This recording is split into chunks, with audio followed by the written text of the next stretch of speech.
You alright, guys? Red Pill Phil here. Well, football season started. For many people, will be thinking, oh my word, started again, distractions. A lot of people will be very happy that it started.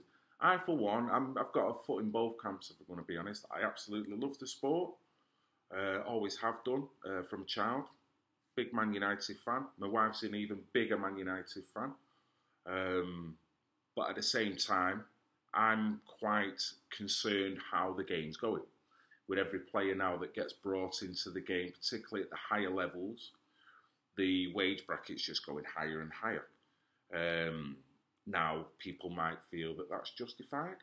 Now, I don't see that as justified when you've got players that are going for 90 million and whatever, and then, they've got wage bills, they've got tax havens here and tax havens there, and we'll put up with this because we really want that player. So if he wants to do it this way, then we'll try and financially manufacture it so he can come to us, and we'll keep him happy. And this, I'm just not like that at all.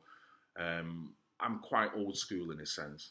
I do remember stories of old where people used to tell me about footballers that used to ride to the game on the bicycles. Not to say that I'm going to see Wayne Rooney on a frigging mountain bike going there, because I don't think that would happen anymore.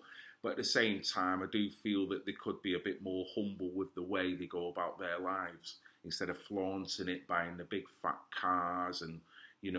And then I've got my kids that when we go to watch the game, and we're all looking at the car park and looking at all the 150 grand cars and all the matte black and the jet black windows. It impresses a lot of people, but it doesn't impress me.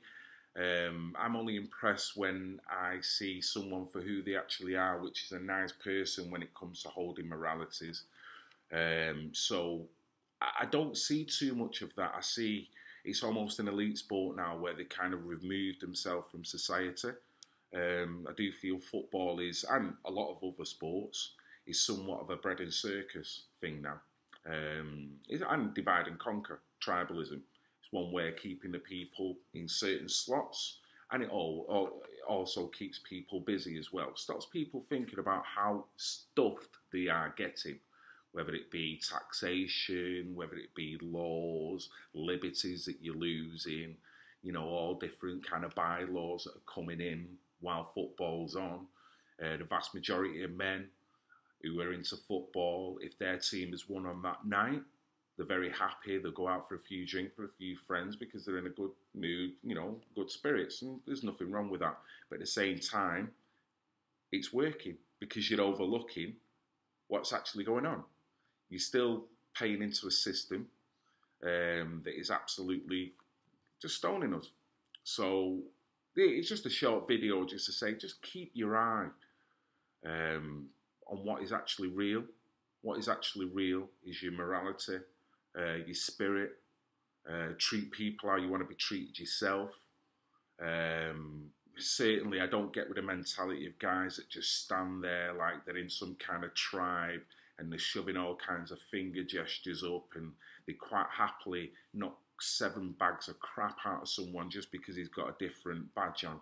I mean, that is just absolutely silly. So to me, football is just as much a distraction and probably going against the people, just like politics is.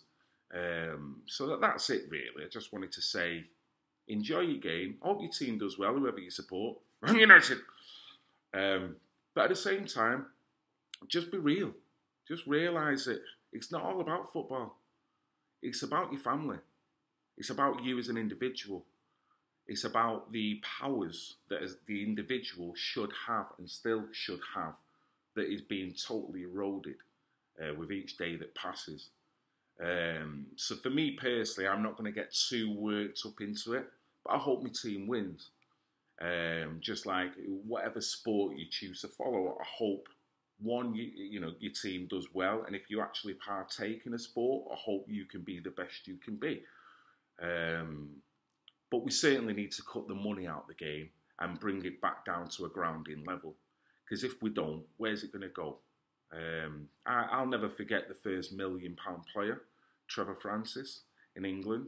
Now, when that happened, people were thinking, wow, now we've hit a landmark. Now we're at 90 million, or at least with Manchester United, I do believe. I might be wrong with that because I don't follow the transfer market too much, but I know Pogba went for something around that. Great player. Would I pay anyone 90 million or pay another team 90 million to have him and then pay him whatever million a year and give him all the tax breaks and benefits? No, I wouldn't. No, I wouldn't. Now, a lot of these guys do tend to open foundations and this, that and the other, and, you know, they might want to do good things. Now, I'm a bit cynical when it comes to that because I think, well, all right, they've opened a foundation. Is that a tax break? Why are they doing it? Some might be doing it for the best intentions. Some might be doing it for nefarious reasons. So just keep your eye on it, guys, and just don't forget that we've still, once you come out of that stadium, you're back to real life, aren't you? So don't fall for the bread and circus, you know, throwing bread, yeah, you know, keeping everyone happy, you know, like they did in the Roman days, to get the head off the fact that the tax was actually killing them, that we're all living in poverty.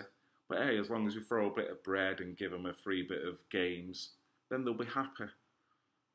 So we just need to keep it real. Remember that we've all got to live our lives.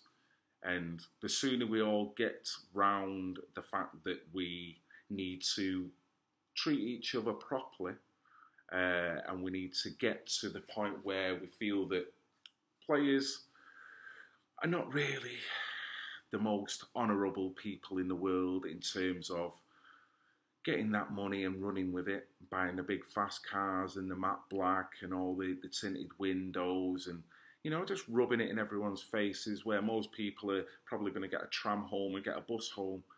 I don't like that, and I don't think anyone else should. But at the same time, I'm not saying don't watch the games. So, yeah, I hope your respective team does well. And good luck with it all. But just remember what it's all about. You, your family, your liberties. No matter what you watch, no matter what you eat, no matter what you drink, it's all about you and your family.